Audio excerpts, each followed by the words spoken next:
창세기 4장 2절입니다. 창세기 4장 2절에는 가인의 아우 아벨을 낳았는데 이렇게 기록되어 있는데, 오늘 제가 제목은 예수의 아우 고신을 낳았는데 라고 바꾸어 보았습니다. 그가 또 가인의 아우 아벨을 낳았는데 아벨은 양치는 자였고 가인은 농사하는 자였더라. 아멘. 하나님께서 아담에게 심판하시면서 농사하도록 하셨습니다. 아담이 농사하는 것은 하나님으로부터 받은 심판이요 벌이었습니다. 창세기 3장 17절입니다. 아담에게 이르시되 내가 내 아내의 말을 듣고 내가 내게 먹지 말라 한 나무의 열매를 먹었은즉 땅은 너로 말미암아 저주를 받고 너는 평생에 수고하여야 그 소산을 먹으리라. 아멘. 하나님의 심판은 반드시 그 속에 구원이 들어 있습니다. 그렇다면 에덴 동산에서 쫓겨난 아담이 농사를 짓는 것은 다시 에덴 동산으로 돌아올 수 있도록 하시는 하나님의 구원의 방법이었고 한 방편이었습니다. 이렇게만 보아도 아담이 농사하는 것은 단순히 먹고 사는 문제를 넘어 구원과 연결되어 있다는 것을 쉽게 알 수 있습니다. 그렇다고 한다면 가인은 농사하는 자였다는 이 말씀은 가인은 장자로서 아버지 아담이 하는 일을 물려받았다는 뜻이 되고, 가인이 물려받은 농사하는 일은 구원의 일과 맞물려 있다는 뜻이 됩니다. 하나님께서 아담에게 농사하는 일을 하게 하셨는데 농사하는 일이 구원과 어떻게 연결되는지 복습하는 마음으로 한 번 더 간단하게 살펴보겠습니다. 하나님께서는 아담을 흙으로 창조하셨습니다. 창세기 2장 7절입니다. 여호와 하나님이 땅에 흙으로 사람을 지으시고 생기를 그 코에 불어넣으시니 사람이 생명이 되니라. 아멘. 사람을 창조하실 때 사용되었던 흙이 사람의 범죄 때문에 저주를 받습니다. 그래서 아담은 평생에 수고해야만 먹고 살 수 있게 되었습니다. 저주받은 땅은 아담에게 가시덤불과 은근키를 내게 되었습니다. 창세기 3장 18절입니다. 땅이 내게 가시덤불과 은근키를 낼 것이라 내가 먹을 것은 밭의 채소인즉. 아멘. 이 부분도 참 재미있습니다. 땅에 가시덤불과 은근키가 나니 우리는 땅이 황폐하게 되고 땅이 안 좋아질 것으로 생각합니다. 하지만 성경은 분명히 말씀합니다. 땅이 내게, 땅이 아담에게 가시덤불과 은근키를 낸다고 성경은 기록합니다. 무슨 말입니까? 땅이 안 좋아지는 것이 아니라 알고 보면 아담이 안 좋아지는 겁니다. 아담에게 가시덤불과 아담에게 은근키가 납니다. 오늘 우리들에게 은근키가 나고 나에게서 가시덤불이 나오는 겁니다. 그래서 우리 성도들의 삶에는 끊임없는 가시덤불과 은근키와의 싸움이 되는 것입니다. 그래서 사람은 죽을 때까지 얼굴에 땀을 흘려야 먹고 살 수 있습니다. 우리는 땅이 황폐하다고 생각하지만 사실 가장 더 큰 고민은 무엇입니까? 내가 황폐하게 되는 겁니다. 아담은 흙을 볼 때에도 자신이 어디서 왔는지 되새기게 되었습니다. 가시덤불과 은근키와 싸울 때도 자신이 선악과를 따먹은 사실을 잊을 수가 없게 되었습니다.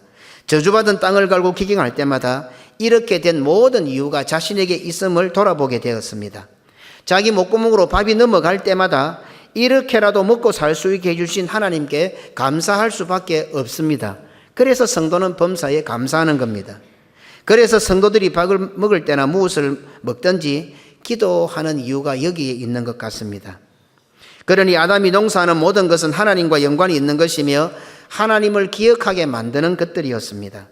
아담은 농사할 때마다 하나님과 함께 했던 에덴 동산을 떠올릴 수밖에 없고 다시 하나님의 품으로 돌아갈 수 있는 하나님의 처방을 성실하게 수행해야만 했습니다. 이상과 같은 전개는 아담의 입장에서 농사를 보는 견해입니다. 그럼 이제 아담으로 하여금 농사하도록 하신 하나님의 입장을 살펴보십시다. 왜 하나님께서는 아담에게 농사를 하도록 하셨겠습니까? 이미 살펴보았던 것처럼 에덴 동산에서 쫓겨난 이유를 잊지 않도록 하기 위함이었습니다. 아담이 밖에서 농사를 할 때마다 내가 왜 에덴 동산에 쫓겨났지, 그 이유를 잊지 않도록 하나님께서 조치하신 것입니다. 땅이 저주받은 이유를 아담이 잊지 않도록 하기 위함이었습니다.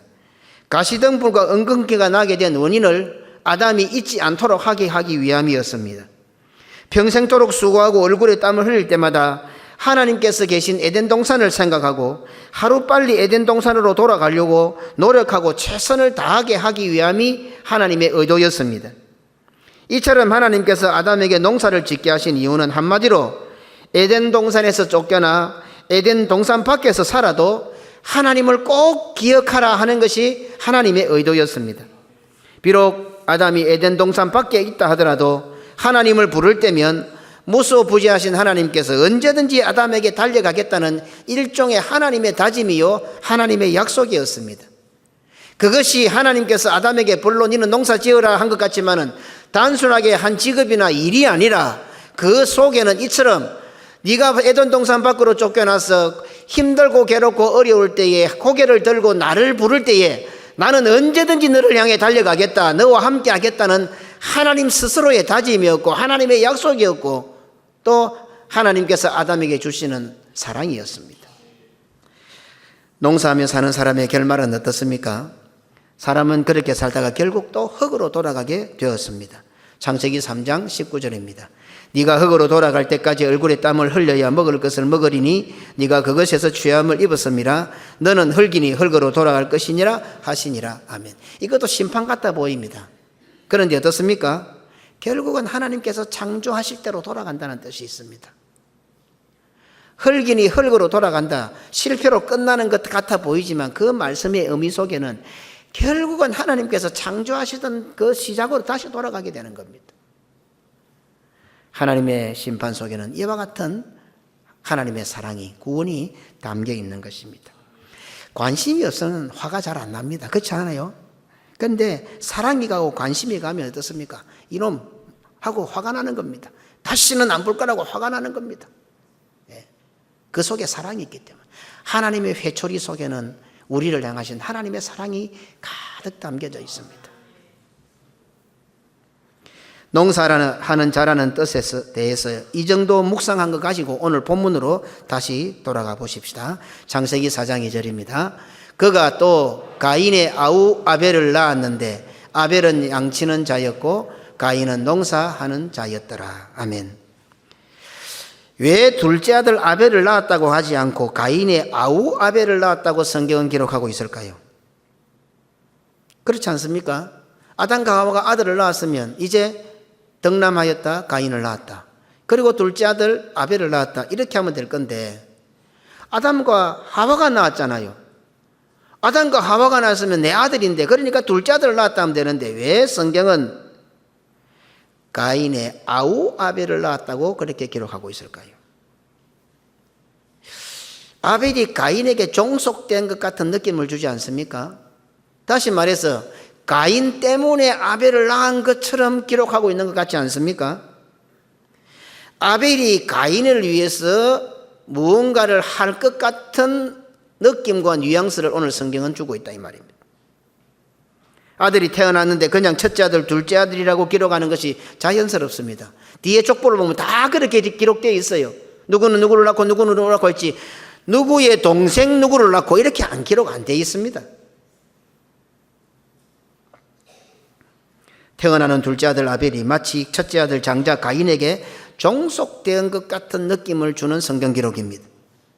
가인의 아우 아벨을 낳았다고 하면서 곧바로 아벨과 가인이 무슨 일을 했다라고 성경은 기록합니다. 그래서 아벨은 양치는 자, 가인은 농사하는 자라는 기록은 아벨이 형 가인이 농사하는 일과 연관성 있는 일을 할 것이라는 것을 성경은 요 단순한 기록을 가지고 암시를 하고 있습니다.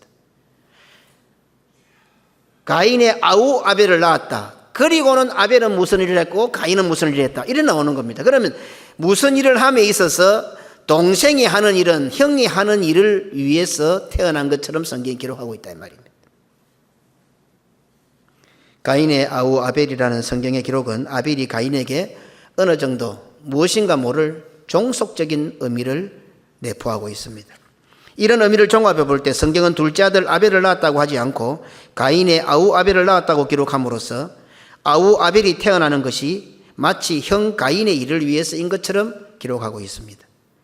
이렇게만 봐도 가인과 아벨을 낳고 그 아들들이 무슨 일을 하고 그리고 이어서 그 아들들이 하나님께 제사 드리는 장면 등에 대한 성경의 기록 형태, 기록 순서에도 매우 중요한 의미가 있음을 쉽게 알 수 있습니다. 그가 또 가인의 아우 아벨을 낳았는데 아우 아벨이 형 가인을 위해 태어났을 것 같은 의미를 부여합니다. 그렇다면 이제부터 모든 것은 당연히 가인을 중심해서 진행되어야 되지 않습니까? 아벨이 태어난 것도 형 가인의 아우 아벨이 태어났으니까 이제부터 기록되는 다음에 것은 모든 주도가 누가 주도가 되어야 됩니까? 당연히 형 가인이 주도가 되고 동생 아벨은 그 형 하는 일에 뒤따라와야 됩니다. 그런데 성경은 바로 이어서 바로 그 절에서 다음 절도 아닙니다. 바로 그 절에서 가인의 동생 아벨이 태어났다 해놓고는 바로 거기에서 순서가 또 확 바뀌어버립니다. 아벨은 양치는 자였고 가인은 농사하는 자였더라. 당연히 동생 아벨이 태어난 것이 가인을 위해서 태어났으면 가인은 이런 일을 했는데 형 가인은 이런 일을 했는데 그렇게 태어난 동생 아벨은 그 일을 위해서 이런 일을 했다라고 기록이 되어야 되는데 절이 문장이 끝나지도 않았는데 바로 그 순간에 오히려 동생 아벨은 이런 일을 했고 형 뒤로 착 물러나 버립니다. 순서가 역전이 딱 돼버립니다. 무슨 뜻입니까? 문제가 생긴 것입니다. 가인과 아벨이 하는 일에 문제가 있었다는 뜻이 됩니다. 좀 더 구체적으로 생각하면 가인이 먼저 나와야 되는데 뒤에 나온 거 보면 가인이 농사하는 그 일에 문제가 발생했다는 뜻입니다. 형 가인이 하는 일을 위해 동생 아벨이 태어난 것처럼 기록했으면 당연히 형 가인이 무슨 일을 했는지가 먼저 나와야 하고 이어서 동생 아벨이 형을 위하여 무슨 일을 했다고 하는 것이 자연스럽습니다. 그런데 성경은 형과 동생의 순서를 바꾸어서 기록하고 있습니다. 아벨은 양치는 자였고 가인은 농사하는 자였더라. 문제가 발생했다면 이어지는 성경의 기록 역시 이제 그 문제가 어떻게 해서 생겨났는지를 기록해 주고 있을 겁니다. 그런데 성경 또 이상합니다. 성경은 하나님께서 제사 드리는 장면에 바로 이어서 3절입니다. 제사 드리는 장면에 와서는 다시 형부터 언급을 합니다. 창세기 4장 3절입니다. 세월이 지난 후에 가인은 땅의 소산으로 제물을 삼아 여호와께 드렸고 순서가 1, 2절, 1절, 2절 바뀌면서 순서가 획획 바뀌는 거예요 지금. 우리가 잘 아는 것처럼 가인의 제사는 먼저 드려졌지만 하나님께서 받지 않으셨습니다. 그렇다면 이제 하나님께서 가인의 제사를 받지 않는 이유가 분명해졌습니다. 무슨 말입니까? 가인이 농사하는 일에 문제가 생긴 겁니다. 문제가 생겼으니까 뒤로 언급이 되었다가 아무 일 없는 듯이 가인이 먼저 제사를 드렸는데 하나님은 받지 않았습니다. 그러면 하나님께서 받으실 수 없는 소산, 하나님께서 받으실 수 없는 예배를 가인이 드렸다는 뜻이 됩니다. 그 말은 곧 가인이 드린 소산에 문제가 생겼고 가인이 하는 농사에 문제가 생겼던 것입니다. 가인이 태어나고 아벨이 태어나고 아벨의 직업이 먼저 기록되고 있습니다. 가인이 먼저 제사를 드렸지만 하나님께서는 가인의 제사를 받지 않았다고 기록하고 있습니다. 이런 엇박자와 같고 순서가 뒤죽박죽 같은 성경의 기록 형태는 인류의 역사가 시작되는 장면에서부터 심각한 문제가 있었음을 쉽게 짐작할 수 있게 합니다. 하나님께서 아담에게 농사하는 일을 하도록 하셨습니다. 그 농사하는 일은 구원과 그 맥락을 같이 합니다. 바로 그 구원과 맥락을 같이 하는 농사를 장자 가인이 물려받았습니다. 동생 아벨이 태어난 것도 형 가인이 하는 농사 일을 위해서인 것 같습니다. 그런데 가인이 농사하는 일에 문제가 발생했습니다. 하나님께서 그의 소산을 받지 않으실 정도로 심각한 문제가 발생한 것입니다. 농사하는 일의 핵심이 하나님께 제사 드리는 것인데 그 일을 물려받은 가인의 제사를 하나님께서 받지 않으셨으니 농사하는 일, 제사하는 일에 심각한 문제가 아닐 수 없습니다. 이 심각한 문제는 그 다음에 나타난 성경의 기록을 살펴보면 쉽게 알 수 있습니다. 창세기 4장 3절로 4절입니다. 세월이 지난 후에 가인은 땅의 소산으로 제물을 삼아 여호와께 드렸고 아벨은 자기도 양의 첫 새끼와 기름으로 드렸더니 여호와께서 아벨과 그의 제물은 받으셨으나 농사와 제사는 같은 의미를 담고 있음을 말씀드렸습니다. 농사와 제사는 분리될 수가 없습니다. 농사는 항상 하나님과 함께 있음이 전제되기 때문입니다. 그런데 성경은 가인이 세월이 지난 후에 제사를 드렸다고 기록하고 있습니다. 무슨 말입니까? 가인이 했던 농사는 자기도 모르는 사이에 제사와 분리되어 버렸습니다. 농사와 제사는 분리될 수 없습니다. 하나님께서 농사 지으라고 하는 핵심이 뭡니까? 제사입니다. 먹고 살아라고 하신 말씀이 아니고 농사를 지으라고 한 그 핵심 속에는 하나님을 기억하라는 것이었습니다. 그래서 농사할 때마다 아담은 하나님을 기억하지 않으려야 않을 수가 없었습니다. 그러니 하나님께서 아담에게 농사를 하라, 이 말은 무엇입니까? 나를 기억하라, 나를 잊지 마라, 에덴 동산으로 돌아라, 그 말씀이었습니다. 그게 바로 농사하는 자였습니다. 그런데 가인은 세월이 지난 후에 제사를 드립니다. 농사와 제사가 분리되어 버린 거죠. 이제 하나님께서 가인의 제사를 받지 않은 이유를 분명히 알게 되겠죠. 농사와 제사가 분리되었습니다. 가인은 농사하는 자였지만, 농사를 하고 있었지만 농사의 의미, 농사의 본질을 잃어버렸던 것입니다. 이 장면에서 매우 심각한 문제를 하나 발견할 수 있습니다. 무엇입니까? 세월이 지난 후에 가인이 제사를 드리고 아벨도 제사를 드립니다. 무슨 말입니까? 가인만 세월이 지난 후에 제사 드린 게 아닙니다. 성경의 기록을 보면 아벨 역시 세월이 지난 후에 하나님께 제물을 드립니다. 그렇지요? 세월이 지난 후에 가인도 제물을 드리고 아벨도 제물을 드렸습니다. 가인과 아벨 똑같이 세월이 지난 후에 하나님께 제사를 드렸다고 성경은 기록합니다. 그런데 왜 하나님께서는 아벨의 제사를 받아 주셨겠습니까? 성경의 기록 순서가 바뀐 이유가 바로 여기에 있습니다. 제사를 드리는 장면에서 가인의 제사를 먼저 언급한 것은 하나님께 제물을 드리는 주체는, 하나님께 제사를 드리는 권한은 장자 가인에게 있었다는 것을 성경은 말씀하고 있습니다. 이렇게 볼 때 성경이 세월이 지난 후에 가인도 아벨도 제사를 드렸다고 기록하는 것은 가인 때문에 아벨도 세월이 지나도록 하나님께 제물을 드리지 못했다는 사실을 발견하게 합니다. 제사를 드리는 주도는, 제사를 드리는 주권은 가인에게 있는데 형님 가인이 하나님 앞에 제사를 안 드리니까 동생도 하나님 앞에 제사를 못 드리는 거예요. 아주 심각한 문제가 발생한 겁니다. 제사의 주권을 가지고 있는 가인 때문에 아벨의 제사에도 문제가 터졌습니다. 서기관과 바리새인들의 외식된 제사 때문에 모든 백성들의 제사가 잘못된 겁니다. 먼저 된 자들입니까? 예배 잘 드려야 됩니다. 하나님 앞에 장자로 부름을 받은 자들입니까? 예배 잘 드려야 됩니다. 내가 제사 잘못 드리면 따라오는 다른 성도들이 예배를 못 드립니다. 잘못 드립니다. 부모들이요, 예배 잘 드리세요. 당신이 예배 못 드리는 것 때문에 자식들이 예배를 못 드리고 있어요. 정신 차려야 됩니다. 하나님은 분명히 부모에게 제사권을 주셨습니다. 부모가 잘못된 제사를 드리니 자식들이 잘못된 제사를 드리는 겁니다. 부모가 예배를 안 드리니 자식들이 예배를 안 드리는 겁니다. 부모가 엉망으로 사는데도 자식들이 바르게 일어나는 것은 하나님의 특별한 은혜입니다. 특별한 은혜. 아벨은 양치는 것이 무슨 뜻인지 잘 알았을 겁니다. 하나님께서 아버지 아담과 형 가인에게 분부하신 농사의 의미를 잘 알고 자신의 직업, 자신이 하는 양치는 그 일이 무엇인지 무슨 의미인지 잘 알았고, 그래서 아벨은 적어도 양치는 그 자체가 목적이 아니었을 것입니다. 형 가인의 농사를 돕는 것이 자신이 양치는 것의 목적인 것을 아벨은 잘 알았을 것입니다.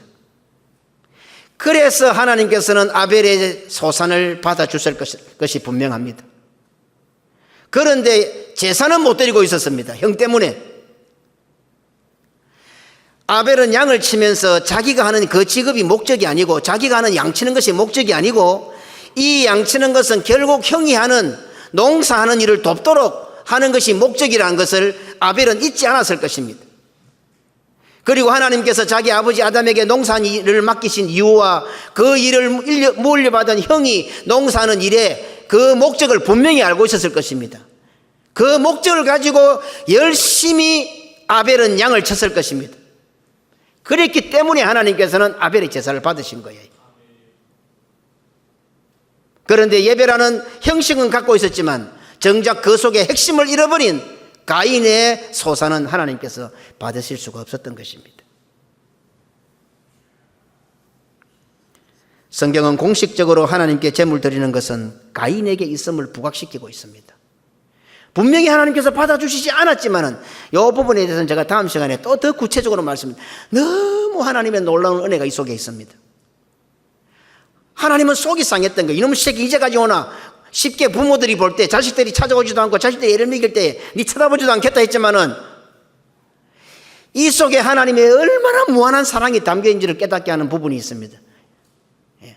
제가 아침에 교회 나와서 그걸 묵상하다 너무 좋아가지고 정신이 팔렸어요. 다음 시간에 설명하겠습니다. 창세기 4장 3절로 4절 한 번 더 읽겠습니다. 세월이 지난 후에 가인은 땅의 소산으로 제물을 삼아 여호와께 드렸고 아벨은 자기도 땅 양의 첫 새끼와 기름으로 드렸더니 여호와께서 아벨과 그의 제물은 받으셨으나. 아멘. 제사권이 장자에게 있음을 말하면서 아벨의 제사도 장자 가인의 제사에 종속되어 있다는 것을 성경은 우리로 하여금 말씀하고 있습니다.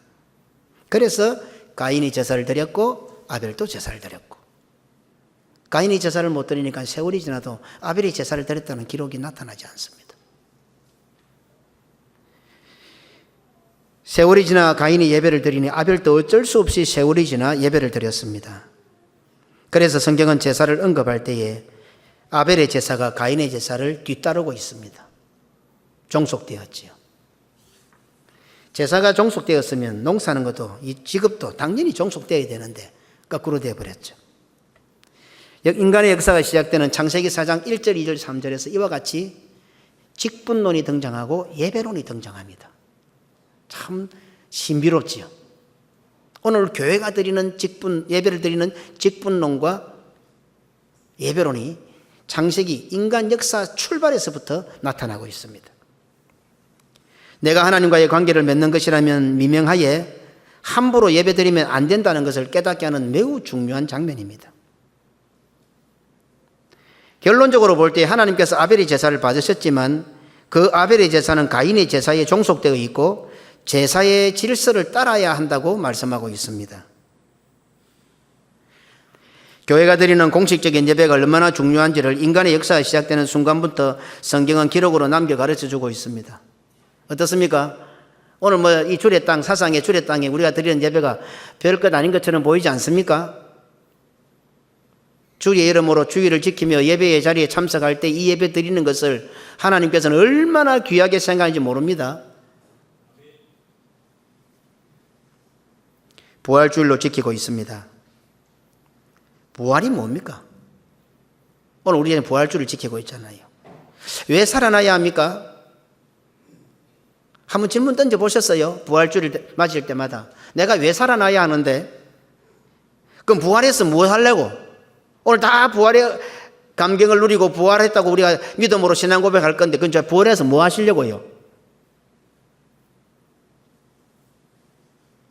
오늘 우리는 어떤 모습으로 부활을 해야 되겠습니까? 주님께서 우리를 또 낳으셨다고 하시네요. 시편 2편 7절입니다.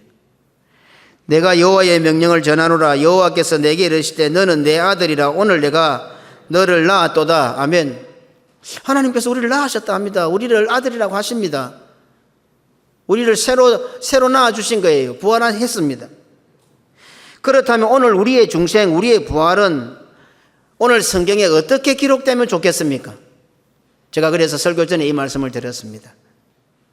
가인의 아우 아벨을 낳았는데 이렇게 기록이 되어 있습니다. 제가 힌트를 한번 드려볼게요. 나는 가인일 가능성이 많습니까? 아벨일 가능성이 많습니까? 그런데 성경은 가인의 아우 아벨을 낳았다고 합니다. 네. 내가 부활했다고 한다면 무슨 의미가 있습니까? 오늘 다 부활주일이지 않습니까? 오늘 부활주일을 보니까 계란도 있고 식당에도 맛있는 걸 많이 준비했는데 특별 음식을 먹는 날입니까? 특식을 먹는 날이 부활주일입니까? 인생 한 번 더 살면 잘 살 자신이 있습니까? 내가 다시 한 인생을 산다면 다시 부활해서 한번 인생을 다시 한번 살아본다면 더 잘 살 자신 있습니까? 나 같은 인생 1000번 만번 또 살아본들 뾰족한 수가 있겠습니까? 더 잘 사실 자신 있습니까? 오늘 말씀의 결론을 내겠습니다. 가인의 아우 아벨을 낳았다. 성경은 그렇게 기록하고 있는데 오늘 우리는 어떻게 기록되면 좋겠습니까? 예수의 아우 고신을 낳았다. 이렇게 기록되어야 되지 않겠습니까? 거기다가 제가 고신이라는 단어를 넣었지만은 자기 이름을 다 넣어 보십시오. 우리 조순무 권사님 고기를 제일 끄덕끄덕거리니까 예수의 아우 성분이를 낳았다. 이렇게 기록돼야 될 거 안 같습니까? 이게 부활 아닙니까? 이게 부활. 이전에는 내가 최고였고 내 맘대로였는데 어떻습니까? 예수의 아우 성분이를 낳았다. 우리 주님께서 말입니다. 그럼 누구에게 종속되었습니까?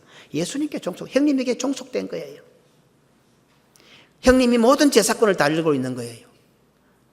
가인은 장자로 태어나서 아벨을 책임져야 됐지만은 결국에는 잘못된 제사를 드리고 잘못된 생활을 해서 동생을 쳐 죽이는 살인자가 되었지만 우리의 형님 되신 예수님은 완전한 장자이십니다. 그리고 동생인 나를 위하여 우리를 쳐 죽인 형님이 아니고 나를 위하여 우리를 위하여 죽어주신 형님입니다. 그 형님의 아우 아무개 이렇게 기록이 될 때에 우리는 예수님께 종속이 되고 내가 살아가는 모든 내 삶의 목적도 누구 때문입니까? 예수님 때문에 되는 겁니다. 내가 양을 치든 내가 뭐 배를 타든 내가 무슨 일을 하든 공부를 하든 어떤 일을 하든 형님께서 하시는 일을 위해서 하는 일이 되는 겁니다. 세상 사람들은 다 자기를 합니다. 회사를 다니고 공부를 하고 직장을 가고 돈을 벌고 다 자기를 일을 합니다. 하나님 앞에 아무 의미가 없습니다. 그러나 우리는 형님 대신 예수님을 위해 태어났기 때문에 그 형님을 위해서 일하는 겁니다. 그래서 우리가 내어놓는 두 랩돈밖에 안 되는 아무것도 안 되는 그것도 우리 형님 대신 예수님을 위해서 땀 흘리고 있는 것이기 때문에 하나님께서 인정하시고 하나님으로부터 칭찬받고 복을 받는 이유가 되는 것입니다. 오늘 우리 모두 각자가 한번 되새겨 보시기 바랍니다. 가인의 아우 아벨을 낳은 것이 아니라 예수의 아우 자기 이름을 넣어서 낳았다고 그렇게 기록되어야 되지 않겠습니까? 그래야 부활주일입니다. 그게 바로 부활의 의미가 담겨 있습니다. 기도하십시다. 하나님 아버지 감사합니다. 우리가 예수님의 동생으로 기록될 수가 있겠습니까? 그런데도 불구하고 성경은 여백을 우리에게 허락하며 예수의 아우 아무개라고 이름을 적기를 원하고 계십니다. 하나님, 나는 지금 누구의 동생입니까? 이 땅에 태어난 이유가 무엇이며 이 땅에서 하는 일의 목적이 무엇입니까? 도대체 사람은 어디서 왔다 어디로 가느냐 지금도 방황하고 공허한 철학에 사로잡혀 있지는 않습니까? 지금 먹고 살면서 죽도록 빼빠지게 일하면서도 내가 왜 일을 하는지도 모르고 살아가고 있지는 않습니까?